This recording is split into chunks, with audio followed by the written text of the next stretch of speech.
en un barcito, eso cerca del San Martín, qué sé yo, en un sótano que había un Ajá. restaurante. Y ahí viniste vos, te sentaste al lado mío, nos pusimos a charlar, y me dijiste, mira, estoy justamente haciendo una tapa sobre lo que fue el ERP y los guerrilleros y qué pasa ahora. Que yo dice, ¿por qué no venís a que te interesa escribir y vemos? Y a los 9 días estuve ahí y me enganché. Y me enganchaste vos. Ah, que habían venido Había Pedro venido Casas Camarero y Camarero. otros que esos eran entrevistados. Y a mí Sí. me llamaste para que los viera y los editara, te ayudé a editar la nota. Ajá. Y parece que te copó y me dijiste, bueno, quédate acá. Y me Y ahí quedé empezaste. sí. O sea que fue, no sé, no tenía 10 días de libertad, ya me engallolaste de nuevo. Ahora, una cosa que me contaba Enrique y otra gente que tuvo mucha relación con presos, Sí. porque laburando, porque haciendo entrevistas, que hay una cierta cosa de haber estado preso que es muy difícil sacarse de encima, ¿no? Yo eso no lo sé, porque yo era un preso bastante atípico, por un lado. Lo que sí es cierto, que cuando llevas una década casi en cana, digamos, la sentí. Yo en el momento que salí en libertad, digamos, lo que sentía era que era casi budista. Entonces iba por la calle y veía que la gente se hacía problemas. Por ejemplo, un tipo le tiraba el auto a otro y se peleaban, y yo iba y los separaba y decía, paz y amor, qué sé yo, no entienden qué hermoso es que te tiren el auto encima. Todo era una boludez mental total. Tenía eso. Me duró un año nada más. No, pero básicamente lo que estás diciendo es que por comparación, después de haber estado ahí adentro, Claro. cualquier otra cosa era una pelotudez. Claro, y era disfrutar que es tan linda la vida. Yo creo sigo con lo mismo, ¿no? Lo único que, bueno, después tenés que un poco cuidarte porque si no se pone difícil. Y lo que sí siento es que tengo una década que no sé qué miércoles hice, porque, por ejemplo, cuando siempre presento mi currículum son 10 años que faltan. Ajá. Cuando me piden que diga que hice a los 20, estaba preso. O sea, entonces siento que tengo un hueco de 10 años. Y es, bueno, hoy, en aquel momento era uno de cada 3 días preso, y hoy es uno de cada 5 y medio, 6. ¿Qué era militar en aquella época? Cuando vos todavía no habías sido, Cuando, no fuiste preso. digamos, ¿Cómo era tu militancia? ¿En qué Y bueno, consistía? tenías reuniones, ibas a marchas, hacías publicidad, propaganda, convencías a gente, escribías en la prensa del partido, etcétera, etcétera. Pero sobre todo era una especie de euforia religiosa. Yo creo que la militancia de los 70 tenía mucho que ver con la religión. Eh, Tenía que ver con eso, y era justamente encontrarle un sentido a tu vida y que ese sentido era eufórico. ¿Pero ustedes tenían participación alguna en el diseño final que después el partido terminaba haciendo? ¿Ustedes discutían las políticas del Sí, partido? tenía. ¿Proponían Sí, cosas? discutía, pero digamos, en general, la idea de democracia en general en la sociedad y la Sí. democracia interna era una declaración formal, porque si la última decisión la tomaban los jefes, eso era así, y digamos, además no había mucho cuestionamiento, porque todo el mundo, digamos, o sea, la idea era, o sea, era muy simple, era muy trotskista, o sea, cuando venga la revolución todo va a mejorar, mientras tanto es una cagada. Entonces, como era una cagada, ¿qué ibas a proponer? O sea, lo que había que hacer era apurar que llegara la revolución. Te estoy simplificando, pero un poco era eso. Entonces, todas las discusiones, en el fondo, cuando la pasabas por el tamiz, quedaba, bueno, ¿cómo hacemos más rápido la revolución? ¿Cómo llegamos más rápido al poder para que de una vez se puedan solucionar todo el problema del mundo? Porque mientras tanto, cada vez que todas las discusiones un poco lo que terminaban demostrando era que eso no se podía solucionar, o eso era así, o eso no mejoraba, porque todavía no vivíamos en el mundo mejor que era la revolución. Se daba por sentado que no había otra No solución. había otra solución. Entonces, mientras tanto, vos decís, Ahora, la bueno, pregunta, pero los compañeros son autoritarios, y porque son hombres de este proceso. Cuando cambie todo, los hombres va a venir el hombre nuevo. No es posible antes. Bueno, todo terminaba en eso. pero la pregunta es que yo la verdad que vos sabés que yo no, a pesar de que trabajé con mucha gente que pensaba de ese modo y cuando fue lo de Trelew ya mucho antes todavía, Sí, yo ya peleé por los derechos humanos sí. de aquellos chicos, eh, nunca entendí, nunca entendí cómo pensaron que le podían ganar a los militares. No a los militares, a Estados Unidos, al mundo. O Sí. sea, por otro lado había un espíritu universal. No te olvides que en mayo del 68 fue en Francia el Sí. epicentro, luego toda Europa. Se habían creado El grupos, Cordobazo, hubo toda una cosa. claro, grupos Pero era guerrilleros. distinto, porque el Cordobazo fue un movimiento ya Bueno, masivo. pero en muchos lados era muy masivo. Por ejemplo, yo me acuerdo, por ejemplo, las marchas, por ejemplo, el Devotazo, que fue que la gente salió de la Plaza de Mayo y se fue a la cárcel de Devotos a sacar los Sí, presos yo estuve ahí. políticos. Bueno, llegó a juntar 50. Ahí aprendí a dar inyecciones. Bueno, llegó a juntar 50.000 personas espontáneamente, no fue llamado no había una cosa que yo por lo menos no supe que el día anterior te dijera tenemos que ir a Devoto a sacar a los presos políticos. Y la gente fue y se reunió el Congreso de Urgencia y todos, hasta Alzogaray, votaron por unanimidad la amnistía de los presos políticos. Incluso Alzogaray, padre, hablaba de la revolución liberal, había impuesto la palabra revolución porque le había dicho a la gente de marketing que no podía llegar su discurso ni a la ultraderecha si no usaba La palabra revolución. la palabra revolución. Entonces, había un clima de época que hoy es, para los que tienen menos de 40 años y que no vivieron ni siquiera de lejos eso, es como si a mí me hablan de la Edad Media y tengo la visión de la Edad Media por las películas de Hollywood. La gente de la Edad Media no se bañaba nunca, o sea, a menos de 5 metros te desmayaba de olor. Entonces, digamos, sin embargo, ves las películas de Hollywood, son todas chicas lindas y todo. Bueno, era diferente. Y así como era diferente la Edad Media y no podías estar a 5 metros por el olor, también era diferente los 70, o sea, la militancia anterior al golpe militar. Yo diría a la masificación del accionar de la AAA, porque a partir de ese momento prácticamente además que yo estaba preso, pero por otro lado la gente que estaba en libertad ya prácticamente empezaba a morir, a desaparecer o a irse del país. Todo fines 74 cuando yo fui preso, o todo 75, 76 al principio. Si bien tu primer trabajo periodístico conmigo empezó con este tema, rápidamente vos te mandaste para el lado de la cultura. Sí, la política, y no me interesa, es un discurso cerrado la política, me parece. Pero el asunto es que, de alguna forma, la interpretación que de la cultura hacen los políticos, sí, desde aquella época hasta ahora, la importancia que realmente le dan a la cultura en los hechos, no hablo ya en el discurso, es casi apenas un poquito más que cero, ¿no? Digamos, hay dos cosas. Primero, que los políticos consideran que la cultura es una cosa que se hace en el tiempo muerto para entretenimiento y para un pequeño sector social que tiene mayor cantidad de dinero, y aquí hay que entretener. Por eso la Ciudad de Buenos Aires invierte una cierta cantidad de dinero para entretener. Casi confunden cultura con espectáculo. Cultura con espectáculo, y etcétera. Yo creo que la cultura es una de las 3 o 4 fuentes más importantes de sentido del mundo, digamos, y que es algo mucho más general, que va desde las culturas de los pueblos originarios hasta las manifestaciones artísticas de vanguardia, pasando por un espectro amplísimo, y que eso le termina dando mucho sentido a la vida e incluso nos permite releer de manera crítica la política y la economía. Entonces digamos, tengo una visión totalmente contraria y me manejo en ese mundo. Por eso digo, la política no me interesa, porque la política se maneja cada vez más en el mundo, en el día a día. Está muy dominada por, digamos, por el prime time de los medios electrónicos. Entonces, digamos, los políticos tienen que dar respuesta. Inclusive, fíjate, si ves los políticos norteamericanos, ves la política de Reagan en los 80, cuando todavía el prime time no lo dominaba, Reagan tenía políticas de Estado, incluso consensuaba cosas con los... Y hoy Obama tiene que dar respuestas a las 6 de la tarde y el noticiero de las 8, y a veces cambia la política en 2 horas. Y bueno, si eso pasa en países que tienen que tomar determinaciones internacionales, globales y de largo aliento, imagínate, la política argentina, el futuro son los próximos 5 millonésimos de segundo. O sea, nadie piensa... te llama un político y te dice, me gustaría que pensemos algo para acá a 6 meses, y vos le decís, bueno, tal cosa, y dices, no, pero tengo que presentarlo mañana con la gente que va a estar y todo, y le decís, pero es una chantada, porque no se puede juntar la gente así, y ellos largan la chantada para mañana, y pasado lo corrigen. Ahora, de todos modos, a lo que yo voy es que la cultura ha funcionado permanentemente como la usina de lo nuevo, como, digamos, el diseño del futuro se hace desde ahí. Sí, porque es el lugar del pensamiento crítico. Por eso.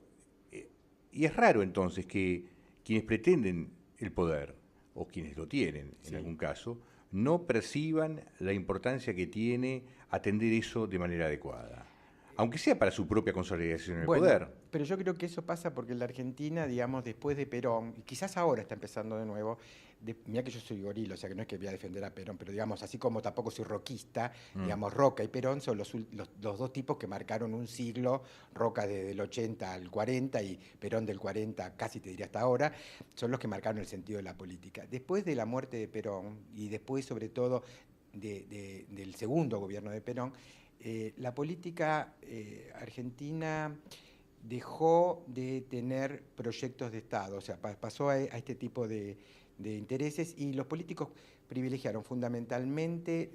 Hay una cosa que todo político tiene que privilegiar siempre, la gente le critica eso, pero es básico para la política, y es cómo acumular poder, cómo mantenerse en el poder y cómo no perder poder. Si un político no hace eso, cae.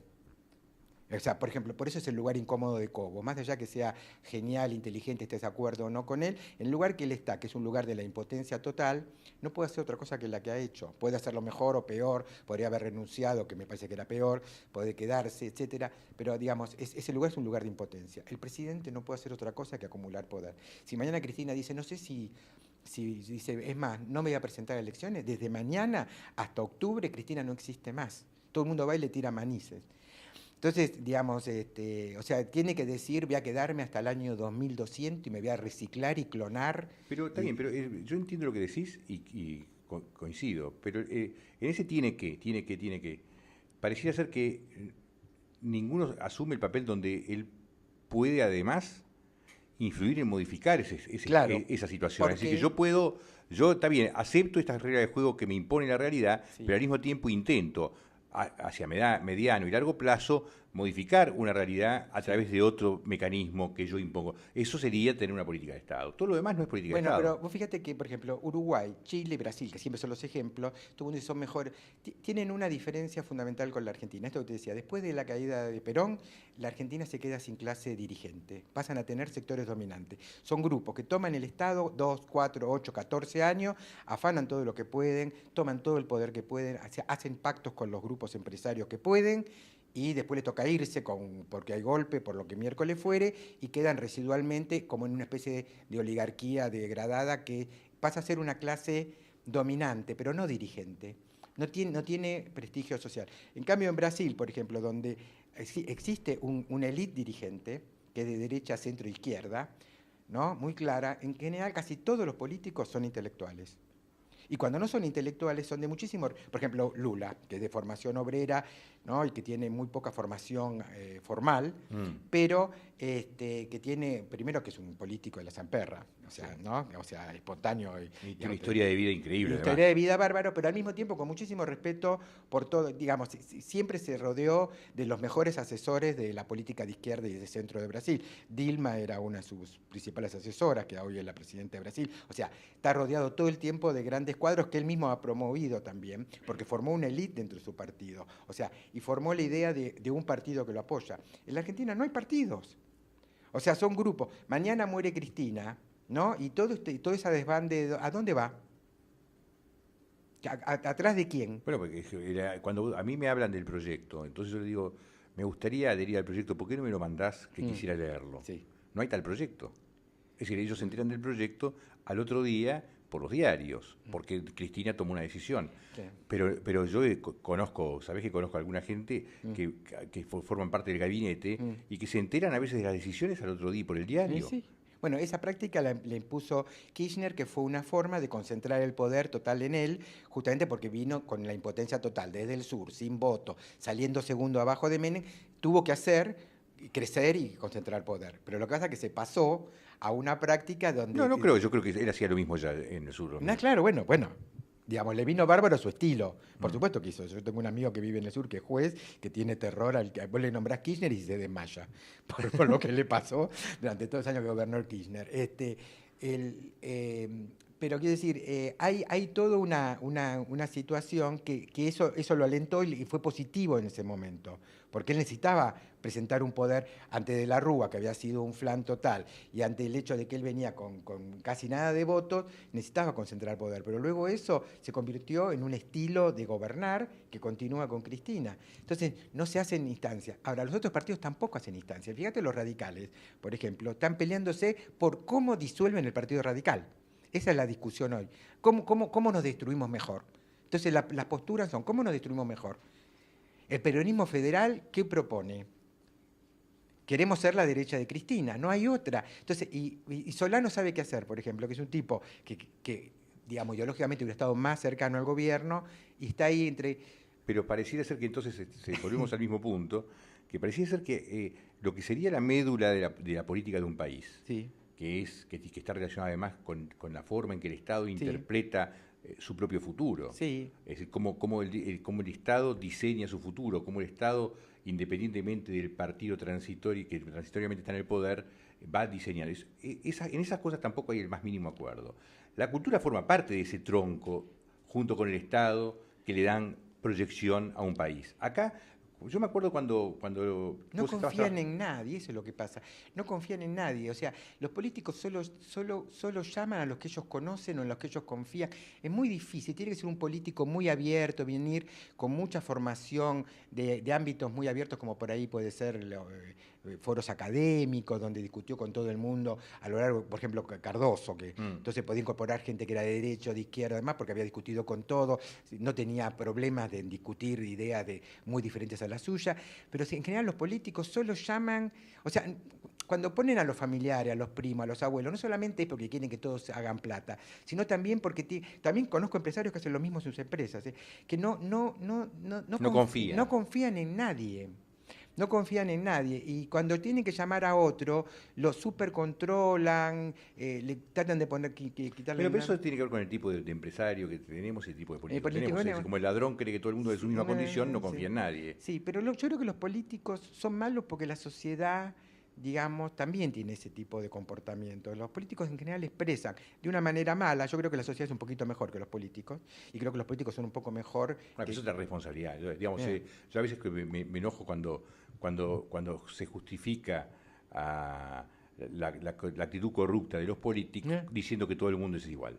Porque en el fondo, si bien es probablemente cierto, también es cierto que la responsabilidad del líder no es la misma que la responsabilidad del individuo. No, obviamente. Y además otra cosa, si un político uno descubre y tiene pruebas y demás que ha hecho corrupción o cualquier delito, por liviano o fuerte que sea, yo estoy de acuerdo que vaya preso y que no haya ninguna traba para eso, etc. Yo no estoy defendiendo que los políticos puedan cometer delitos. Lo que te quiero decir es que esperar políticos angelicales en una sociedad que no es angelical es muy difícil, porque los políticos son seres humanos de la sociedad, de esta sociedad. O sea ahora, yo recuerdo una sociedad que, digamos, ser trucho es algo bárbaro, como hoy sale una inmigrante portuguesa en La Nación diciendo, me gusta esta cosa de los argentinos de apostar a lo trucho, tiene su lado positivo y lindo. Bueno, también para un extranjero puede pasar, pero en general, nuestra sociedad que valoriza tanto lo trucho, que lo premia, etcétera, etcétera, al final...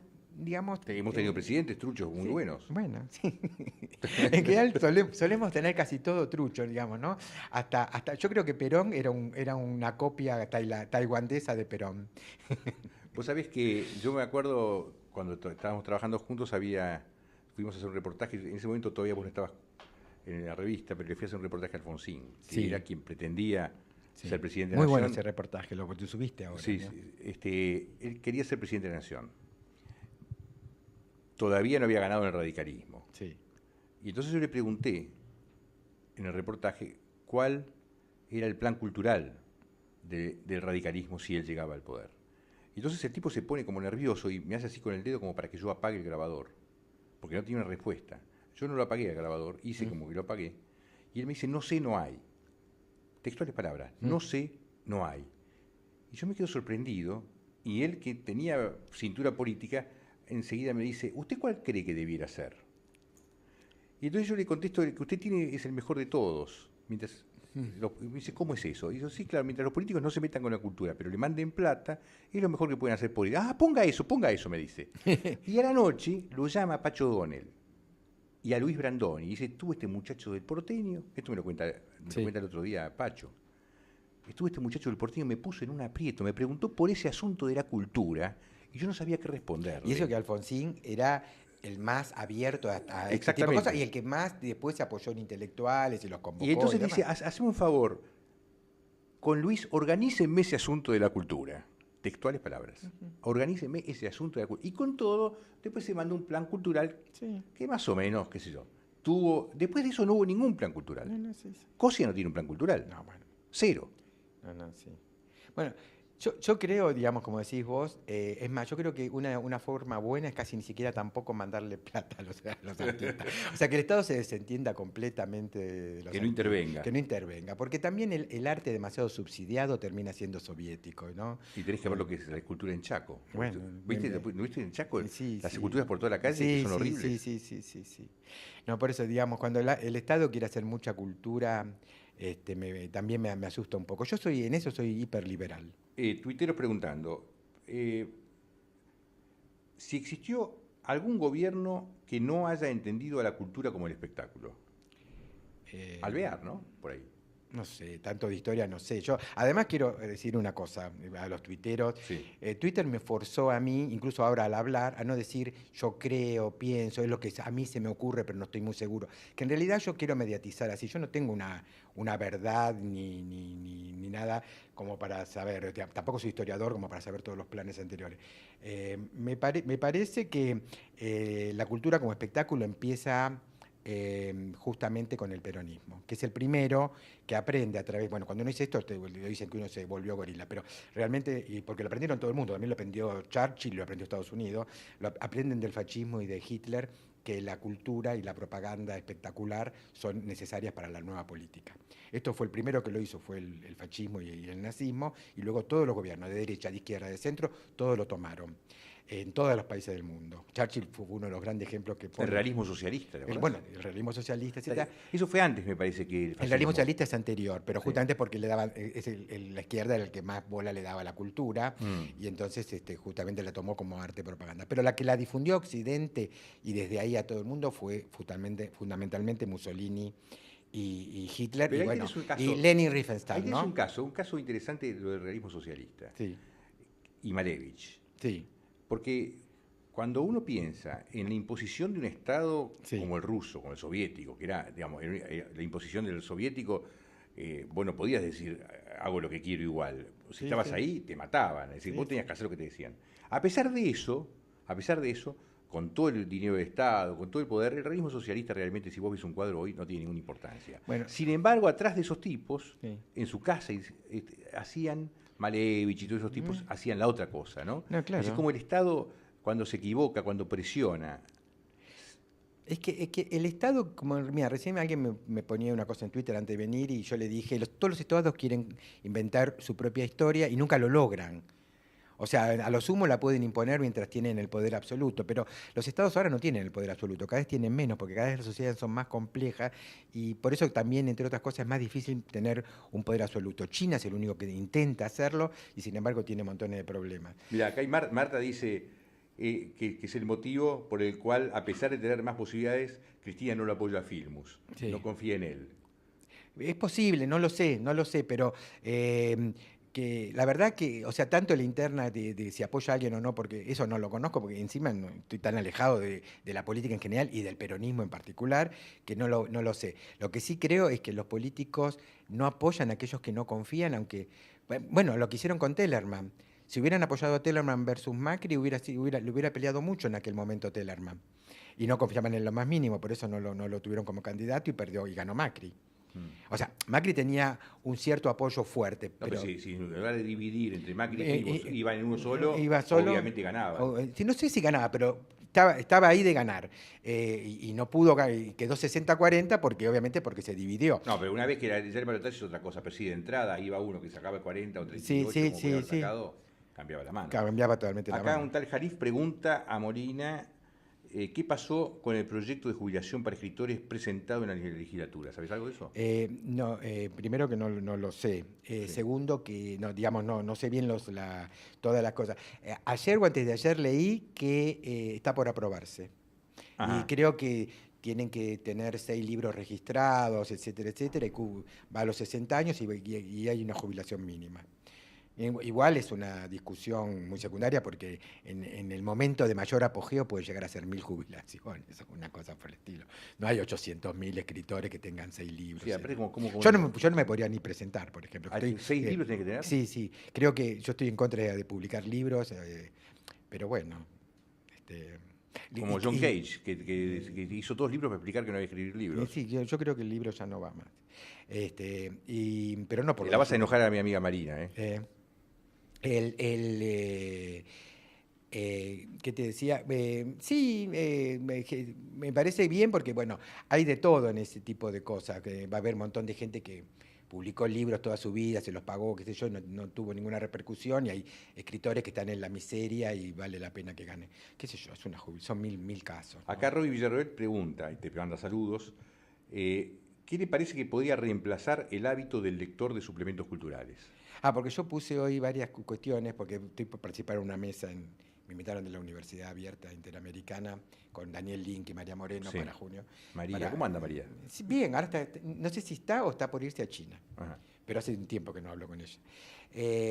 Y realmente no sé cuál es el futuro. Yo miro los suplementos culturales porque escribo en varios. Será el suplemento, será Escribo el en, mismo futuro del diario, supongo yo. Sí, pero el suplemento está como un poco más anticuado porque tiene un esquema más viejo. Los diarios se están adaptando más por un lado a televisión, a Twitter, que yo y los suplementos siguen pensando en la alta cultura, hablan de la ópera, del jazz, y no se plantea, por ejemplo, y cuando ven Twitter, ven, por ejemplo, que la Nación, por ejemplo, reorganiza ADN, yo escribo ahí, ¿no?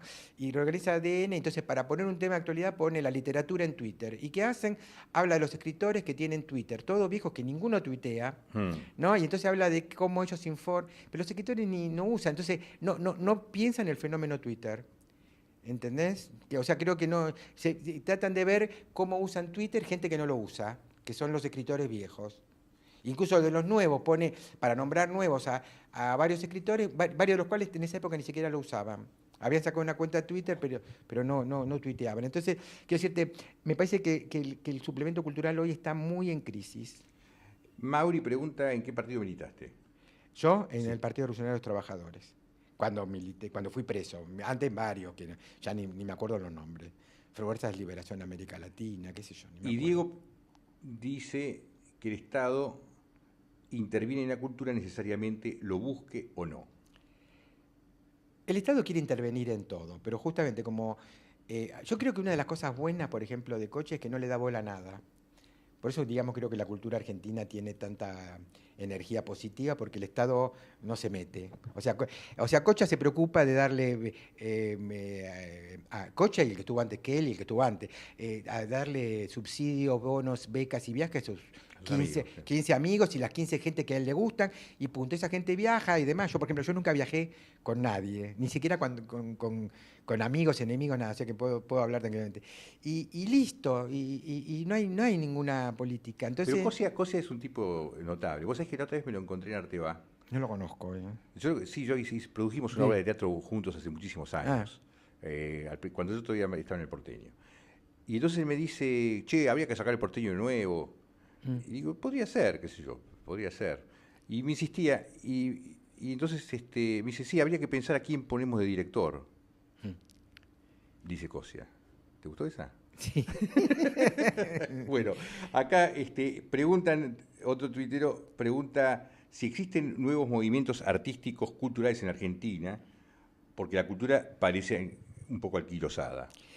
No, yo creo que más que movimiento lo que hay son artistas, que están siempre, los jóvenes están renovando, no solo los jóvenes, hay gente que se mantiene joven siendo grande. Por ejemplo, Marcelo Pombo es un artista que tiene 50, 51 años y trata de que todas sus muestras plantear cosas diferentes. Por ejemplo, ahora se fue a una galería hiper chiquita, va a pintar una pared, eso no lo vende, Mm, etcétera, porque tiene ganas de hacer eso. Está volviendo a hacer otro tipo de cajas y volvió a propuestas que son casi invendibles, porque bueno, digamos, se puede dar ese lujo, no que sea muy rico, no es Cuitca, digamos, sí, sí. Pombo viene de un hogar muy pobre y recién ahora tiene su departamento.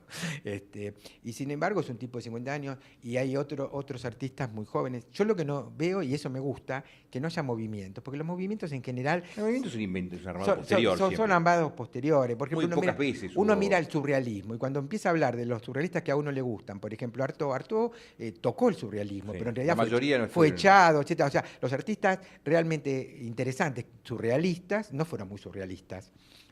No, es que el artista difícilmente Por puede ejemplo, atrás. Breton, que era el gran militante, es Mm. interesante como organizador político del surrealismo, pero sus poemas no son gran cosa. Entonces, quiero decirte, los movimientos son armados a Pero posteriori. salvo el surrealismo, Sí. eh, y el impresionismo mucho menos, sin Sí. ideología. Por ejemplo, cuando uno no, piensa no hay, no hay movimientos armados. uno piensa en los 60, por Sí. ejemplo, Sant'Antonino, cosas por el estilo. Sant'Antonino. ¿Qué movimiento estaban? Pero de un Sant'Antonino, un greco eran tipos re capos, Totalmente sueltos. sueltos, que de golpe pasaron por el expresionismo, No, pero es que además pasaron no sé cuántos años. Yo me acuerdo en la época del 70 y pico, cuando yo Sí. tenía una galería, Sant'Antonín, Greco, no existían en la mente de la No, gente. no. Yo creo que vendí una vez 15 Grecos juntos por 2,25 pesos. Sí. Bueno, pero todavía pasaba con muchos artistas, por ejemplo, digamos, la gente a veces se enoja con los galeristas y qué sé yo, digamos, en los 80 Berni no se vendía. Se vendían en los Bueno. 80 Bernis otros Bernis. Pero se vendía otros Berni. Eran los Bernis que hacía él especialmente, como retratos, chiquitas sí. de Santiago del Estero, Estero, bueno, ese tipo esa de cosa cosas. más Y además, rosadita. La obra buena no la vendía. La obra buena no la vendía y además se vendía a un pequeño grupo de coleccionistas que iba más a lo decorativo, a lo folclórico, etcétera, y que por otro lado pagaba relativamente poco. O sea, Berni tenía que vender bastante para tener un buen nivel de vida. No es que vendía un cuadro como ahora $500.000. Al Malva, ¿no? O sea, lo que compró el Malva de Berni se vendió ahora, en los 90, 2000. No se vendían. No se vendía. Bueno, es otra cosa que también es llamativa, ¿no? Si vos seguís la historia de cómo fue el arte argentino, para empezar, el arte argentino la pintura, quiero decir, Sí. no es muy viejo, porque en realidad se podría decir que empieza después de Cándido López, una cosa, antes de eso no era nada. Sí. Pero quienes compraban obras de arte, que era la oligarquía, compraba la obra afuera, no compraba en Argentina casi nada, salvo a un Purredón que era de los propios, digamos, Sofada. Sí. Los primeros que empezaron a comprar obras de arte de Petoruti, de Berni, de Spilimbergo, de Sul Solar, fueron los judíos y los italianos. Sí. Para los de acá era obra despreciable. Sí, bueno, los Di Tella fueron la primera familia rica que compró arte argentino en cantidad, digamos. Sí, y Crespo también, Sí. Minetti, Sí. italianos, ¿no? Sí, son italianos, sí. y son de los 50, peronistas, podríamos decir. O sea, la industrialización de fines de los 30, o sea, Siam, ¿no? Toda esa, la empresa nacional. Pero digo, todo eso define una forma de relación del poder con la cultura, de alguna manera, ¿no? Es decir, Bueno, mirá, por ejemplo, Mauro Erlisca, podríamos decir, que hoy es uno de los adalides del arte contemporáneo, con Pinta en Nueva York, Arte Va, etcétera, etcétera. Su familia era coleccionista de arte europeo del siglo XVII, XVIII y XIX. Digamos, y él comenzó con ese tipo de tradición. Cambió, digamos, hace 15 a 20 años esa... Marta, perdóname que yo cada rato salgo de tema porque los tuiteros se mandan acá. No, está bien. Marta pregunta, ¿qué escritores argentinos recomendarías a leer a los jóvenes que se asoman por primera vez a la literatura? Bueno, Borges es obligatorio, pero digamos, o sea, me parece... No es obligatorio, Borges es el placer argentino, es lo mejor que nos pasó, no se lo pierdan. Y ahora de los vivos yo diría César Aira. César Aira para mí es... Lo mejor que le está pasando a la literatura, no a Argentina, sino que yo creo que en este momento quizás Aira sea el mejor escritor del mundo. No te puedo creer. Sí. ¿Así? Sí. No cada uno. Aira tiene un proyecto, que es un proyecto loco, es sacar 5, 6, 7, 8 libros por año. Entonces ya tiene más de 100 y es una obra relativamente despareja. Va de libros bastante buenos a libros excepcionalmente maravillosos. Entonces, geniales y excepcionalmente maravillosos. ¿Por qué ese plan? Porque él tiene el plan de escribir permanentemente y publicar todo y casi no editarse, digamos. Entonces está creando una obra que se lee por acumulación y que no podés seguir. O sea, yo que lo seguía bastante, ya cuando pasó los 60 libros, ya va como en los 100, leo uno cada tanto. Pero quiero decirte, hay algunos libros como Cómo me hice monja, El volante, los primeros, Las ovejas, Emma la cautiva, qué sé yo, La luz argentina, etcétera, que son absolutamente maravillosos. Hay tipos, por ejemplo, que son notables, ¿no? Inventó una forma nueva. Sí. ¿No? Hay tipos que son notables. A mí Saer me gusta mucho. Sí. Y ¿sabés qué me gusta? Como narrador brillante, me sigue gustando como narrador, ¿no? Ay, es bárbaro. Bueno, sus cuentos son uno de los mejores cuentistas argentinos. Todo el mundo decía, bueno, pero Briante hizo un librito, pero Furrulfo también tiene 2 libritos, son 2 obras maestras. ¿Qué querés? ¿Preferís 128 pelotudeces? Yo prefiero 2 obras maestras que 120. Viste, alguien me dice, mira, pero no, este tipo todos los años trabaja y saca un libro, y cada libro no vale la pena ni siquiera tirarlo. Entonces, ¿para qué? Digamos, A mí, por ejemplo, digo, Bioy no es a mí el Borges de Bioy me parece uno de los más grandes libros que se han escrito jamás en castellano. Toda esa recopilación. Es como las memorias del doctor Johnson Boswell, Sí, sí. etc. Es uno de esos libros fundamentales para la cultura. Pero todo el resto de la obra de Bioy a mí mucho no me interesa. Y ahí tenés 40 libros. El libro de cuentos de Briante, por ejemplo, La Hamaca Voladora, me parece 10 veces mejor que toda la obra completa de Bioy sin el Borges, ¿no? Ujú. Entonces, digamos que, y te estoy hablando de Bioy, que es un escritor interesante dentro de todo. A mí, por eso digo que el formato libro acabó y la idea esta de que el escritor prolífico y el intelectual de la sociedad, o sea, hoy leemos fragmentos, vamos, y el cuento es esencial, Borges lo entendió antes que nada, ensayos breves, conectar uno con otro, repetirse, saca una cosa de un cuento, lo pone en un ensayo, el mismo párrafo del ensayo en el cuento, en uno significa una cosa, en el cuento Pero significa lo eso es contrario. inherente al hombre, ¿no? Es decir, por ejemplo, si vos agarras a un chico, Sí, la única manera de interesar a un chico en un cuento, yo te digo por mis hijas, ¿no? sí, Era mantener a los personajes. sí, O contar lo mismo. sí. A veces te pedían que repitas lo que habías contado. Entonces, Bueno, hay en el libro necesidad. rojo, Mao dice que la propaganda política tiene que repetir todos los días 200 veces lo mismo y que parezca un poquito diferente, pero tiene que decir lo mismo. Pero es que además la gente cuando viaja, Sí, cuando vuelve a viajar, vuelve a ir a los lugares que fue, quiere ir sí, a los lugares que fue y sí. la conoce. O quiere ir a los lugares que vio por fotos. Todo el mundo va a París a ver la Torre Eiffel y ya Sí. sabe que está ahí. Mm.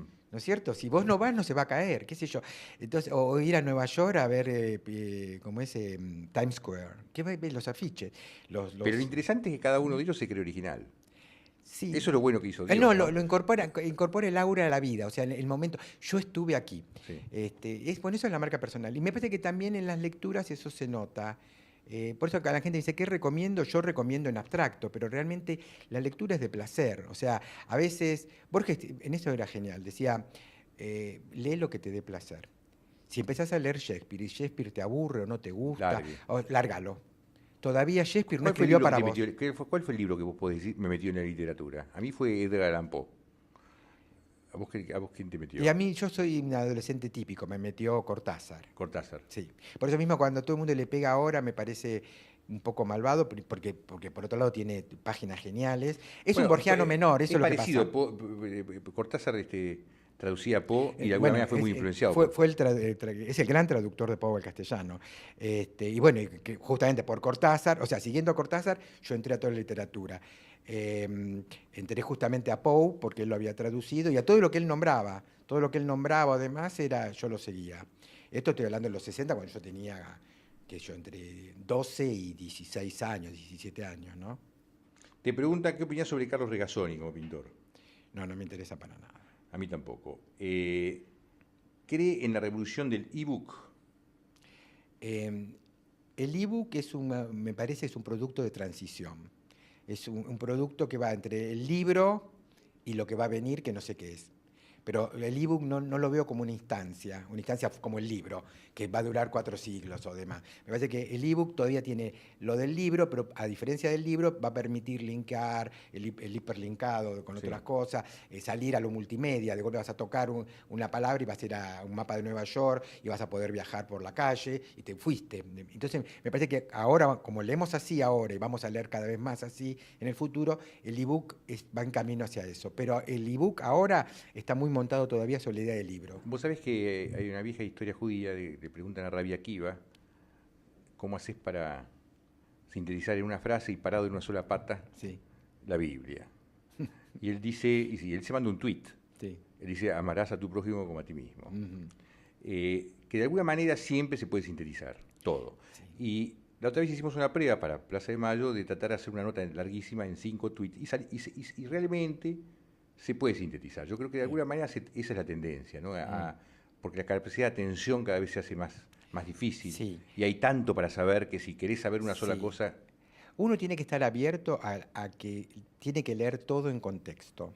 Por eso, digamos, cuando yo pongo muchas ironías, hay gente que recién entra o que nunca me leyó antes o demás y se enoja, y me empiezan a insultar y agredir. Hay mucha gente, sobre todo cuando tenés, bueno, a vos te debe pasar lo mismo, tenés muchos lectores y cuando usás cada tanto, yo cada vez uso menos la ironía en Twitter porque veo que cada vez se entiende menos, pero si la gente tiene capacidad de leer el contexto, si uno tiene capacidad de leer el contexto, pues yo también soy gente,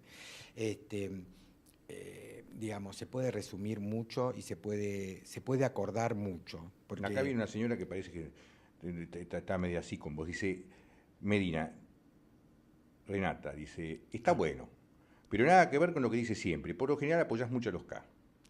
bueno, ella me volvió loco. El día de mi cumpleaños yo ¿Quién? estaba... ¿Esta chica Sí, Renata sí, Medina? sí, Ah, sí. la conocés. Renata Medina es el personaje de Malparida, la que hacía Joalita Viale. O sea, es una persona anónima.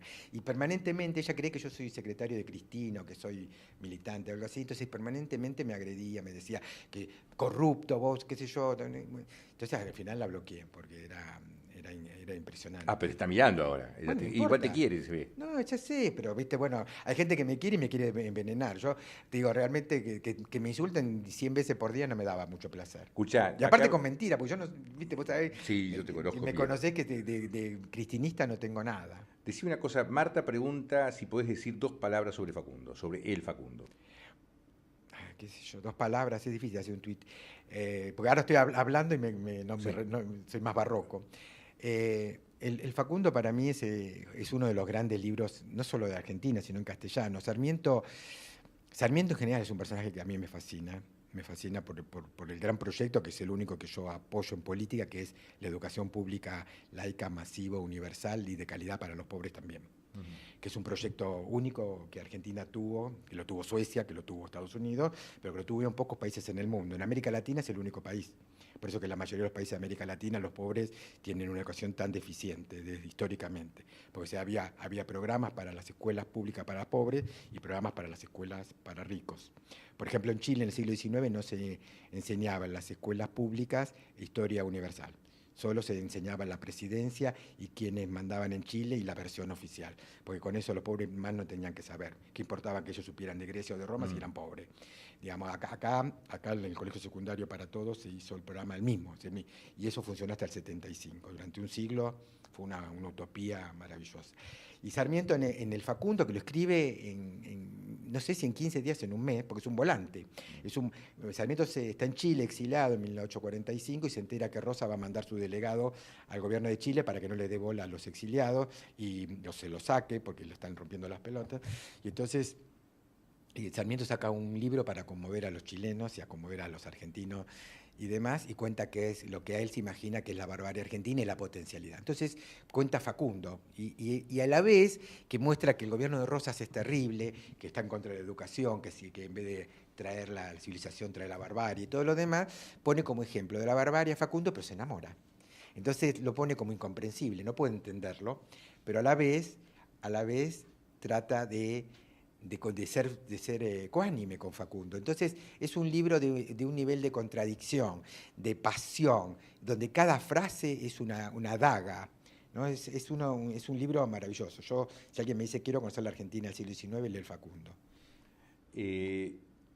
Jarif está preguntando o diciendo, dice, ¿por qué si se aprueba la jubilación para escritores, qué pasa con otras profesiones? ¿Por qué a los escritores sí y a los demás no?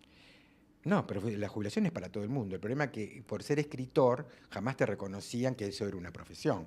O sea, todas las demás personas que tengan aportes y demás, el problema es que todas las profesiones supuestamente tienen estatuto legal. Entonces, por lo tanto, te hacen un descuento o vos figurás como autónomo. La mayoría de los escritores que hoy están cerca de edad de jubilarse o ya pasaron la edad de jubilarse, nunca fueron reconocidos como una profesión y que merecían un descuento y un pago. Por eso es lo que pasa, esa es la diferencia con un plomero. Un plomero legalmente tendría que haber estado en autónomos o estar ahora con el monotributo.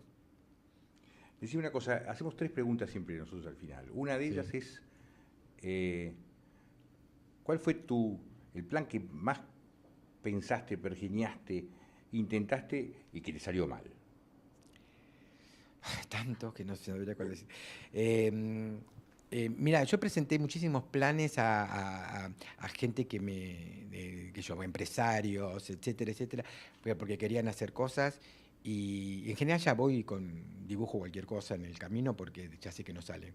O sea que te voy a decir que en general los planes, cuando es alguien muy poderoso o en un lugar muy poderoso y te piden algo, lo mejor que te puede pasar es que te roben las ideas y la hagan ellos mal o bien o de otra manera. Esto me pasó varias veces. Inclusive uno de los planes fue, qué sé yo, no puedo decirlo así. La verdad que no sé qué decir. Y bueno, el plan que salió mal fue la revolución, ese, digamos. Por suerte, me alegro que haya salido mal. Yo creo que la revolución es una cosa horrorosa, que cada tanto la sociedad decide que tiene que venir porque es bueno después lo que pasa. Un siglo después la festejás, por ejemplo, la Revolución Francesa, pero vivir la Revolución Francesa es Debe haber horroroso. sido horrible. Debe ser horroroso. Un dolor de cuello bárbaro, además. Sí. Decime una cosa, tu metida de pata más grande política. Bueno, eso, haber militado en la izquierda. Yo creo que ser de izquierda estupidiza. O sea, no quiere decir que ser de derecha no, pero quiere decir que cuando sos de izquierda realmente militante y te ensegueces en la izquierda, te convertís en un fanático religioso. O sea, no podés ser de otra manera. Podés tener ideas progresistas y decir, bueno, yo quiero que el mundo sea un poco mejor, que los pobres no mueran de hambre, esto que te digo de la educación pública, y montones de medidas que podemos llamar de izquierda y progresistas hoy. Pero cuando realmente tratás de que la sociedad gire a la izquierda revolucionariamente, te estás enloquecido. Estás enloquecido y te convertís en un peligro social. La misma si estás en la ultraderecha, está claro, pero en realidad la derecha no tiene ningún apoyo ni prestigio, digamos, ¿no? ¿Cuál fue alguna cosa que te hayas salido de pedo? Bueno, de pedo conocerte a vos, por ejemplo. Yo salí de la cárcel, durante los primeros 6 meses yo tenía un solo pantalón que lo lavaba de noche, cuando estaba húmedo, el otro día me lo tenía que poner húmedo, y era un pantalón del 74, que no sé cómo era yo tan flaco, que me entraba y salía con pata de elefante. Vos ni te acordás de eso. Sí. ¿No? Y te quedaba como por acá. Y me quedaba un poco más corto, Sí, porque sí, no sé, sí, parece sí. que la cárcel crecí 2 centímetros, y entonces me quedaba más corto y era un pantalón, bueno, muy ridículo. Y era lo único que tenía una remera, salí casi en el estado de miseria, no tenía nada, y bueno, fui a dar al porteño, que dinero, ya sabemos, no tenía, ni regalaba, pero digamos, para mí fue era caer en lugares que había que estar en ese momento, en la sociedad argentina, para un tipo como yo. Y ahí, digamos, bueno, casi todos mis amigos son de esa época, Gumier Mayer, María Moreno, todos, los conocí ahí peleándome con ellos, todos, ¿no? Me acuerdo el día que la conocí a Gumier Mayer, fui a su casa, digo, quiero hablar con vos, y llego y estaba escuchando a María Betania, lo único que los chongos no le habían robado, porque tenía toda la casa robada. Había un sillón. Chongo le robaban la casa. Claro, entraban y después cuando se iba le robaban todo. Y entonces había un tocadisquito de nada, pero que valía $1, y estaba un disco viejo de María Betania, estaba pasando, y yo digo, me encanta María Betania, y me dice, es la voz de Dios. ¿No? Me dice, ella te dice lo que pasa en el momento mismo, lo que pasa, y si estás triste, te habla de tu tristeza, y si estás feliz, te hace feliz. Dice, es increíble. Y yo le digo, sí, vamos a ser amigos para siempre. Y fue así. O sea, estábamos en la misma frecuencia. Creo que el porteño convocaba a esa gente. Aníbal Ford. Aníbal Ford venía y me decía a mí que creía que yo era peronista. Porque ves que ya no solo Renata Medina ahora me confunde. Aníbal Ford. Podría ser un tipo muy ambiguo si la gente se confunde tanto. Porque en realidad como no soy nada, la gente me pone, y en realidad me llevo bien con todos, porque creo que todos los discursos merecen ser dichos, y podemos hablar, entonces el peronista me cree peronista, pero cuando hablo con otro dice, no, pero vos sos gorila, y el gorila me cree gorila, pero cuando hablo con un peronista me dice, pero vos sos peronista, no lo querés matar al otro. No quiero matar a nadie. ¿Entendés? Entonces creo que en esta guerra de que querés matar al otro te confunden o con su bando o con el otro bando. No estoy en ninguno. Recibo balas de todo. Y digamos, en el porteño... ¿Vos sabés que eso pone más nerviosa a esa gente? Sí. Y en el porteño, esto era así el porteño. Acordate de las comidas de los jueves, cuando venía la señora esta de Techín a cocinar, y de Bonafini comía. Ruth la prostituta, y iba Bonafini hasta que se fue, qué sé yo, y venía de golpe un artista norteamericano que estaba viajando por el país, y por ejemplo, y me acuerdo de la... Nos divertíamos. Sí, era muy divertido. Bueno, también éramos jóvenes, los jóvenes se divierten más fácil, ¿no? Yo ahora elijo más la diversión, antes me reía más fácil.